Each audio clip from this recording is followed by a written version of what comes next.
الحمد للہ رب العالمین والصلاة والسلام علی سید الانبیاء والمرسلین نبینا محمد وعلی آلہ وصحبہ اجمعین۔ دروس رمضان، رمضان کے بعد حصہ اول۔ رمضان کی تربیت کا حاصل یہ ہے کہ آدمی رمضان کے بعد بھی تقوی شعار زندگی کا اہتمام کرے۔ رمضان کوئی قید خانہ نہیں کہ آدمی رمضان ختم ہوتے ہی شریعت کی پابندیوں سے آزاد ہو جائے اور اپنے ہاتھوں تعمیر کی ہوئی تقوی کی عمارت خود ہی ڈھا دے، بلکہ رمضان کا مہینہ ایک تربیت ہے جس کا واقعی فائدہ رمضان کے بعد ظاہر ہوتا ہے۔ لہٰذا ایک مسلمان جہاں رمضان کو صحیح طور پر گزارنے کا خواہشمند ہو، وہیں رمضان کے بعد اپنی زندگی کو پہلے سے بہتر بنانے کا عزم بھی اپنے دل میں رکھتا ہو۔ آئیے رمضان سے حاصل شدہ بعض اسباق پر غور کرتے ہیں اور رمضان کے بعد آنے والی زندگی کے لیے کچھ عزائم کرتے ہیں۔ 1.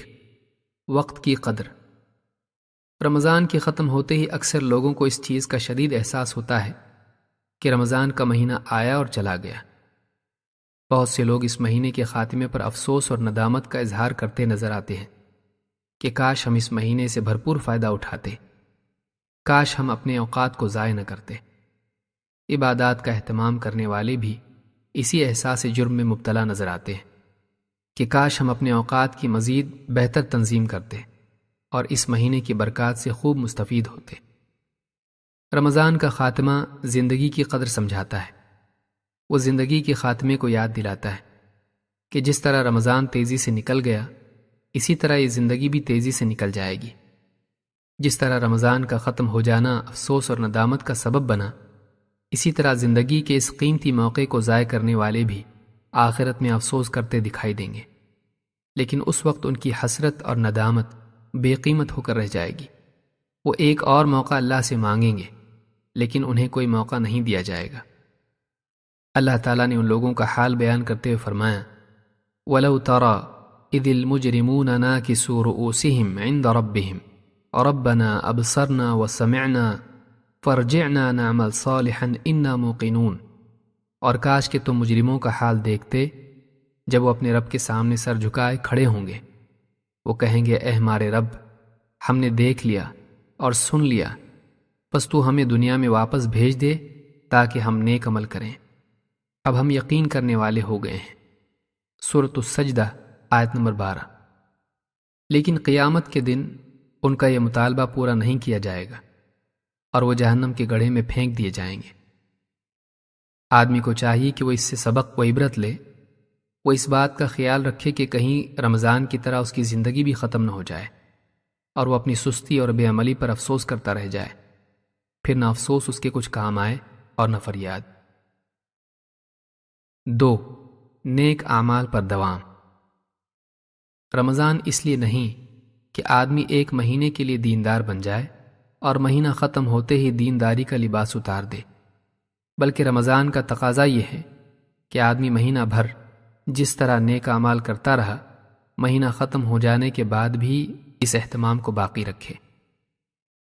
اللہ کے نبی صلی اللہ علیہ وسلم نے فرمایا، اللہ کے نزدیک محبوب ترین عمل وہ ہے جس پر عمل کرنے والا پابندی سے جمع رہے، چاہے وہ عمل تھوڑا ہی کیوں نہ ہو۔ اس حدیث کو امام بخاری اور مسلم نے روایت کیا ہے۔ اسی طرح آپ نے عبداللہ ابن عمرو ابن عاص رضی اللہ تعالیٰ عنہ سے فرمایا، اے عبداللہ، فلاں شخص کی طرح نہ ہو جانا جو رات میں قیام اللیل کرتا تھا لیکن پھر اس نے اپنا عمل چھوڑ دیا۔ اس حدیث کو بھی امام بخاری اور مسلم نے روایت کیا ہے۔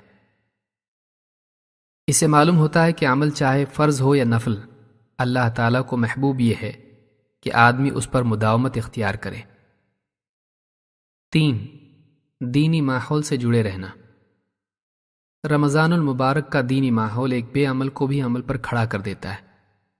یہ ایک حقیقت ہے کہ انسان پر ماحول کا بہت اثر ہوتا ہے۔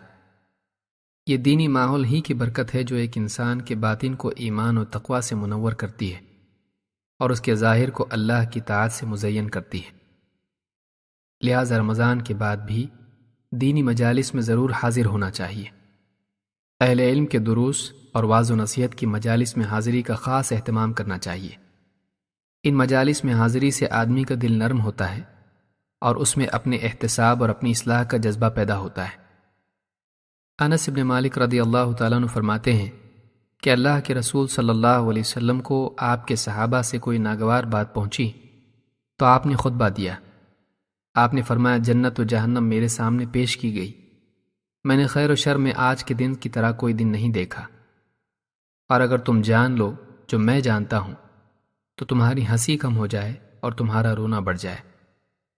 فرماتے ہیں صحابہ پر اس سے زیادہ سخت دن کبھی نہیں آیا تھا۔ انہوں نے اپنے سر ڈھانپ لیے اور سسکیاں لے کر رونے لگے۔ اس حدیث کو امام بخاری اور مسلم نے روایت کیا ہے۔ نبی صلی اللہ علیہ وسلم کی آواز سے صحابہ پر جو اثر ہوا وہ اس حقیقت کی ایک مثال ہے کہ دینی مجالس اور واعظ و نصیحت کا قلوب پر کتنا گہرا اثر ہوتا ہے۔ ان مجالس میں اللہ کی عظمت، آخرت کی یاد، دنیا کی حقارت، گناہوں کے نتائج وغیرہ کا تذکرہ انسان کو توبہ و اصلاح کی طرف مائل کر دیتا ہے اور دنیاوی ماحول کے برے اثرات سے اس کے دل کو پاک کرتا ہے۔ لہٰذا رمضان کے بعد بھی دینی مجالس میں حاضری اپنے دین و ایمان کی حفاظت اور اس کی تجدید و تقویت کی خاطر ضروری سمجھیں۔ نہ صرف خود ان مجالس میں حاضر ہوں بلکہ اپنے ساتھ بھی بچوں کو بھی لے جائیں تاکہ ہمارے ساتھ ہمارے گھر والے بھی جنت کے راستے پر ثابت قدم رہ سکیں۔ اسی طرح اپنی ذاتی مجالس و تعلقات بھی ایسے ہی لوگوں سے رکھنا چاہیے جو دین کے پابند ہوں۔